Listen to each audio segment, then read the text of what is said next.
Welcome back to Inside the Lines. Happy Thursday. We have tons to go over today. NFL, college football, NBA. We have some Heisman stuff to talk about. But since MLB season just ended, first round of applause for John and Jake for getting us through that entire season. But let's take a look at our records so far. I'm going to bring Steven in just for complete transparency. We're going right to the Excel sheet, showing you guys where we've been this whole fall. Steven, tell us a little bit about what we're looking at. Doing great overall. Had a recent dip in NFL.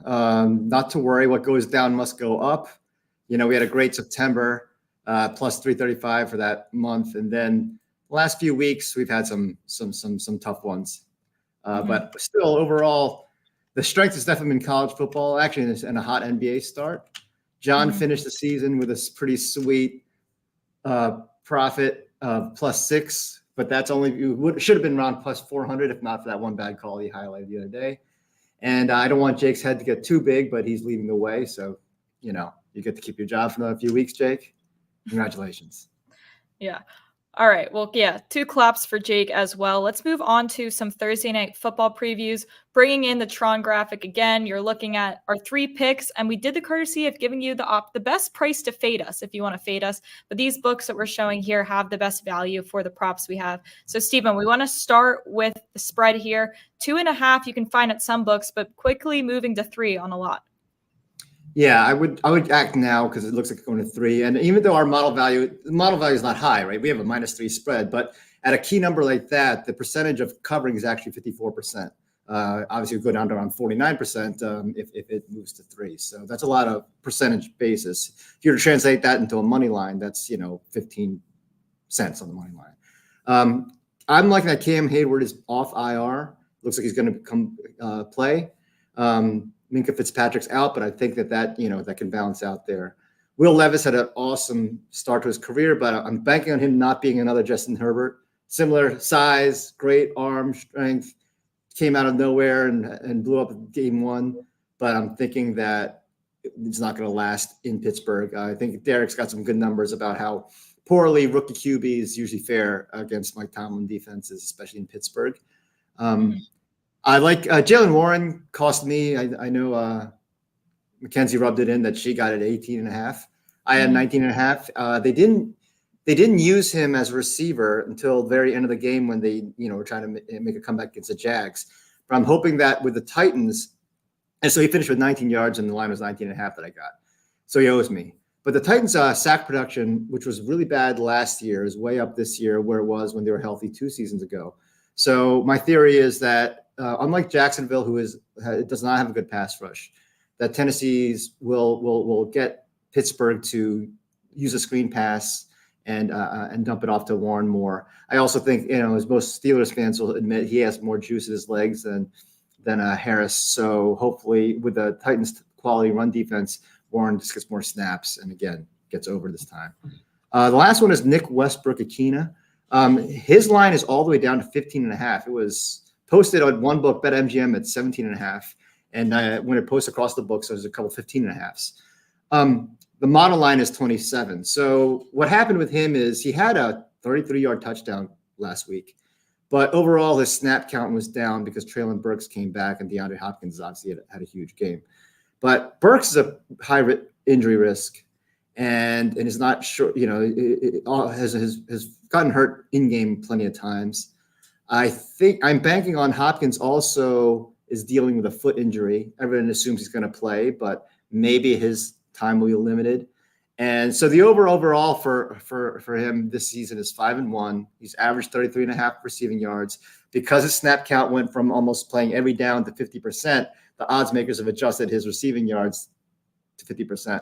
Just to think that that's too much of an adjustment given the situation they have there, number 1 and number 2 wide receiver. Right. Rebecca in the chat asking if we like the under. I know we have a slight lean. I think we make number 35. So if you can get this number above 37, great. But from a personal standpoint, Steven, is there somewhere you lean other than the model? I mean, I lean under the model, but again, I have a bad habit of thinking of Will Levis when he cost me last year at Kentucky and the underperformance. The reason why you wouldn't have confidence is, again, it's really hard to gauge a rookie quarterback. and what's going to happen on a Thursday night. So those two wonky situations scare me. And plus the fact that the sim has 35.8. So it's not exactly loaded with value there. Yeah. Speaking of wonky quarterback situations, let's look into our survivor pick for week 9. We are still undefeated. You do not see that everywhere. We give them a 72% chance in our sims to beat the Cardinals. Now, we like the Browns before this whole situation happened, before the trades, before Josh Dobbs. So we like this even more now. And then week 10 and week 11 looking good too. Yeah. So, I mean, I think it's Clayton Tune is pretty much going to start because I even if Kyler were ready to go, I assume they wouldn't want him to go out there against Myles Garrett in that defense week 1. Right. So, and I think Arizona's, they're playing well enough to get the ownership and fan base excited about their future. At the same time, they don't want to win too much or give themselves a real chance, especially, and they don't want to risk re-injury. So I love the fact that preseason, this line was Cleveland -7 and now it's -8. So we've actually gotten better off. In this.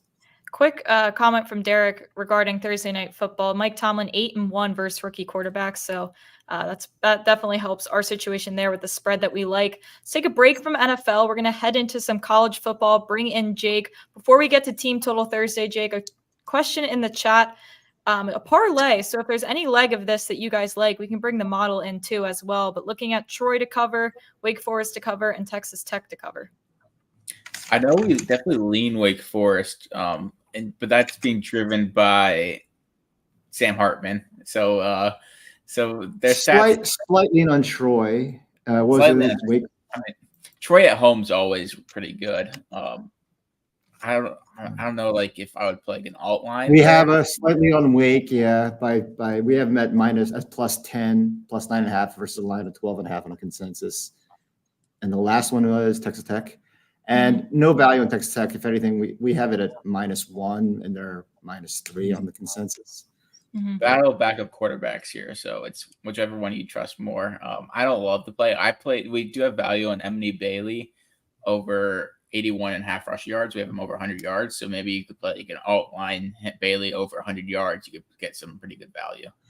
One quick. I'll try to make it quick. The good thing about, even though the model doesn't have value, what it does show is that the number is tight.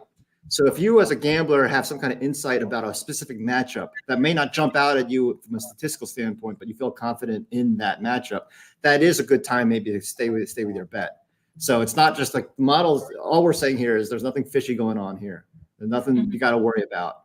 And so if there's something specific that you see about a player matchup or a scheme, then go for it. Yeah, good to know there. Let's move into some Team Total Thursdays. Jake, I know you got this. This is your favorite thing to do. Let's get through an under that we have first before we start to hit some of these overs as well. Start with Indiana. Indiana playing Wisconsin here. 2 different spots you can get them, one with a little more value. Yeah, so Indiana's averaging just 16 points per game. I think they're being driven up by Vegas because they put up 24 points last week against Penn State. And Penn State has one of the better defenses in the country. So I think that's kind of making this line a little higher. We have them at just 13 points.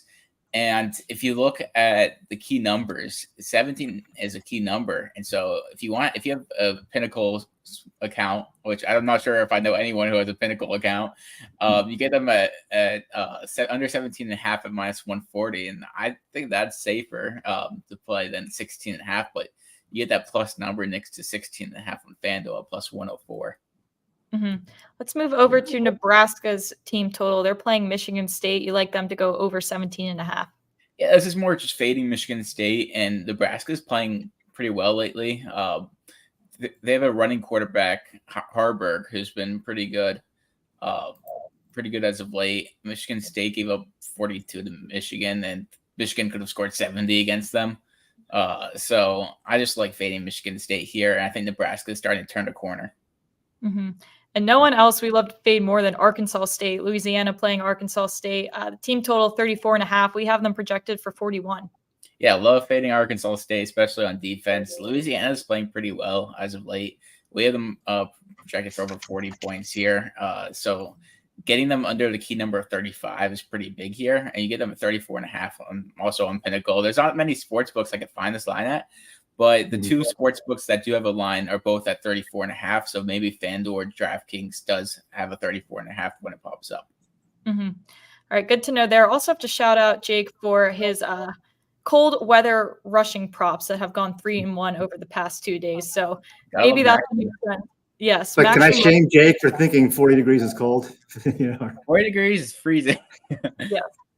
All right, let's move on to something interesting. We're going to talk about the Heisman odds again. We have a few times on the show throughout the fall, but now we're getting down to it. The season's winding down. A few things, Jake, that go into this, a lot of thresholds to become kind of a candidate for this. One being you want to hit around that 30 touchdown mark. You also have to be winning these marquee matchups, and it's all about timing of when you are and momentum of that. So we'll take the top 5 candidates, 5 shortest odds. We'll start with not Jalen Daniels. We'll start with Michael Penix, who has the shortest odds at plus 280. So kind of explain here what this percent means and the threshold for the stats. Yeah, get your math brains ready. I can't even see them. These are my dad's. I just found. Get your math brains ready because we have a little lesson for you on the Heisman math. This is a really cool graphic that Kenzie built. Michael Penix plus 280. So we got him at plus 550 a little earlier, and we're thinking the plus 550 was good odds, but not at plus 280. The threshold is 30 touchdowns. When you look at the last 15 quarterbacks to win the Heisman, they hit that 30 passing touchdown threshold. And the one player who didn't was Johnny Manziel, but he had 21 rushing touchdowns, which is pretty ridiculous. So Michael Penix isn't much of a rusher. He's a thrower. He's not going to hit that, but he's already had 25 passing touchdowns, so he should hit that threshold.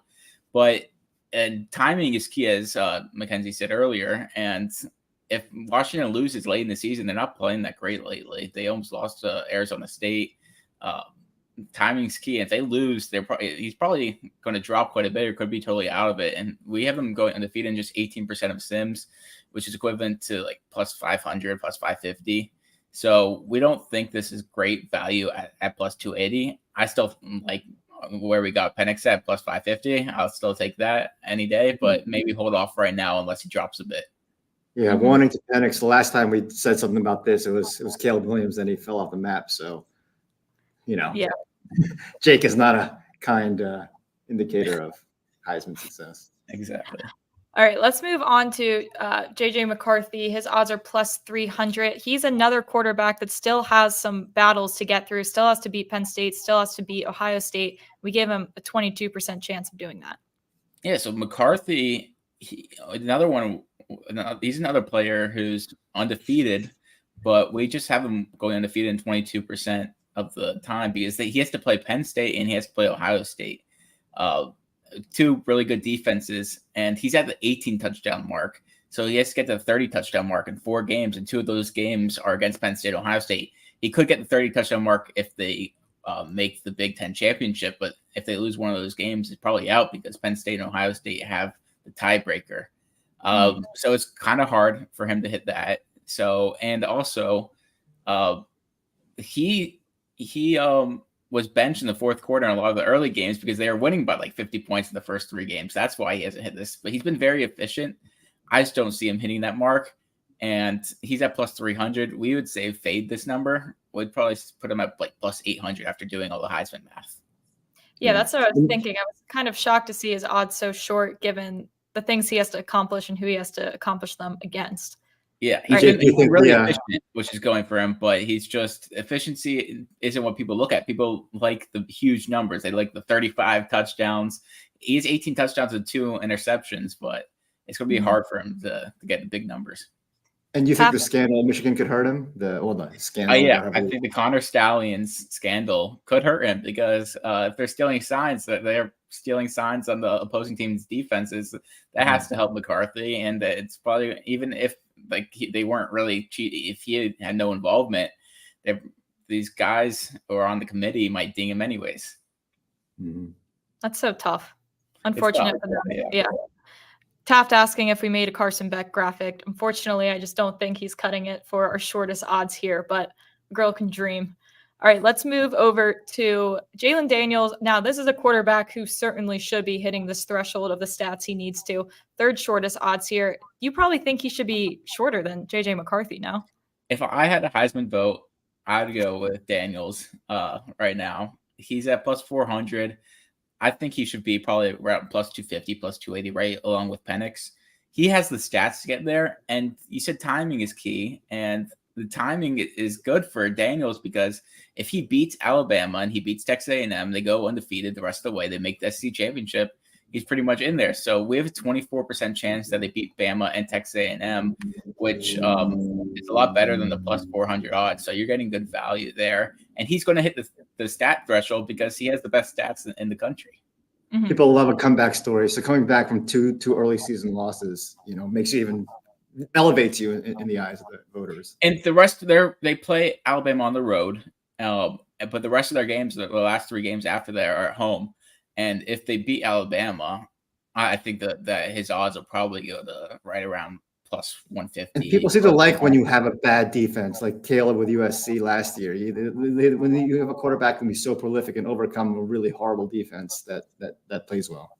I think if he was on another team that had a good defense, he would be far the favorite. But then he maybe would have had the McCarthy thing where he has to sit a lot of fourth quarters. Yeah. All right. So now if we move into the fourth shortest odd, these are quarterbacks who not only have to beat teams on their own and have a certain stat threshold, but also need some exterior things to probably happen. So someone like Bo Nix, not only does he just have a 27% chance to finish with one loss that they already have, but he also needs Washington to lose. He also needs Michigan to lose. Yeah. So Nix, he needs Washington to lose because Penix has the head-to-head record, which is key when you look at that. And he's going to need Michigan to lose because they already have one loss. So the odds of that happening are less than plus 600. And he's at 21 touchdowns. So he also needs he needs 9 touchdowns in the next 4 games, which he should do. So he's like probably 60-40, 70-30 to hit that threshold. But I mean, if you look at his downfield throwing numbers, they're not that great. His advanced analytics are going to really hurt Nix. A lot of these plays are little screens to Troy Franklin or crossers to Troy Franklin. Franklin's a freak athlete who takes it to the house. Does it help that he beat Justin Herbert like 6 years ago, whatever, as a freshman at Auburn? Anyone could say, hey, not many quarterbacks can say I won the head-to-head against Justin Herbert. Mm-hmm. All right, let's move to our last candidate here that we'll talk about. Jordan Travis, someone who got a lot of hype earlier in the year, the end of last season as well, now plus 800 odds. We like them in the college football playoff because of this easy schedule that they have, but he still also has to count on some other things going on for him to have a shot. Yeah, we have them going undefeated 44% of the time, so we really like FSU to win out. He's at 18 touchdowns as well, but he faces a lot easier schedule in the ACC. I don't think their hardest game left is Florida. It is in Gainesville, so hopefully my Gators show out in that game and knock him out of the Heisman. But I think at plus 800, you're getting good value because we like Washington and Michigan to lose. Dude, are people going to say he has 2 great wide receivers and they're the ones propping him up, or will he get the credit? I mean, Coleman and Johnny Wilson, they're great wide receivers, but they aren't putting up huge stats. Like Roma Dunze for Washington, he's put up ridiculous stats, and you could say that he could be up there in the Heisman. Keon Coleman has missed a game. He had 1 game where he had 0 catches, and Johnny Wilson was out last week. So I think that kind of helps them that they don't have the Heisman numbers at wide receiver. So I think that actually helps him there, even though he does have 2 really good wide receivers. He has Jaheim Bell, who's a good tight end. So I think if I had, we always talk about this, if I had $100, I would bet it. Yeah. Here we go. Here's your big screen. Yeah. Tell us how you bet it.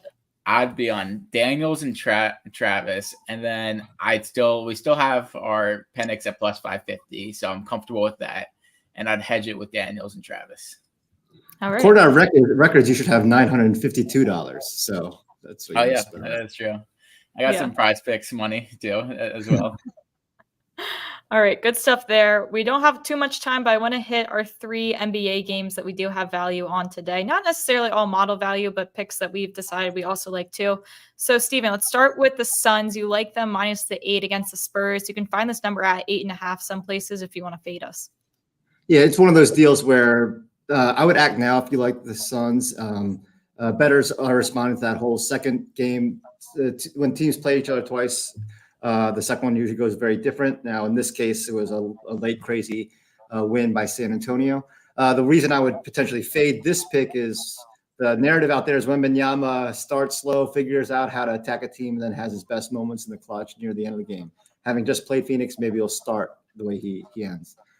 Again, not a model play, but I would lean Phoenix just in this spot. And when the line posts, assuming obviously Beal is out, but Devin Booker as well, I would look at Eric Gordon's over 2.5 made threes if that's the line and not too juiced. He's had 9, 8, 7, and 9 attempts in his 4 games with Phoenix and should be right there around 8 or 9 attempts. And Spurs allow 40% three-point shooting last year on the road and this year.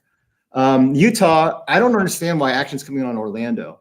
Orlando won. They beat clobbered Houston opening night, and they beat Portland. But since then, they've dropped 2 in a row. Utah just hammered Memphis. Orlando can't shoot threes. You can't find anyone you would consider a good 3-point shooter. They have a legendarily bad broken perimeter shooting point guard. Suggs hasn't developed as a shooter at the NBA level. Kobe White is hit or miss. Utah last year, I don't overthink this. Utah, they have similar season total lines as heading into the season. So they're relatively similar teams from the market's perspective. Utah's at home. Yeah, they played last night, but it's balanced out by the fact that they clobbered Memphis. And on the other flip side, Orlando is on the 4th game in 6 nights on the road. Orlando was bad on the road straight up, 14-27. They're 1-2 this year. Utah is 23-18 straight up at home last season, 2-1 this season. Our model projection likes Utah by 6. I got our boy Walker Kessler.